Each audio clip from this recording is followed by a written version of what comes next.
আসসালামু আলাইকুম। যে যেখান থেকে আমার ভিডিওটা দেখছেন সবাইকে ধন্যবাদ ও অভিনন্দন।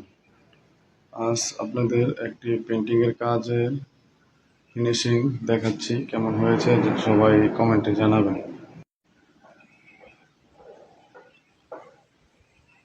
কাজটি এখনো চলছে ও আমার লোকেরা করছে।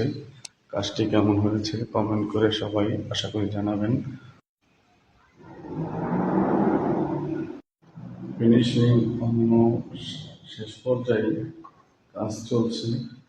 আপনারা দেখে জানাবেন আমাদের কাজ। দরজা একসাথে সব কাজ চলছে।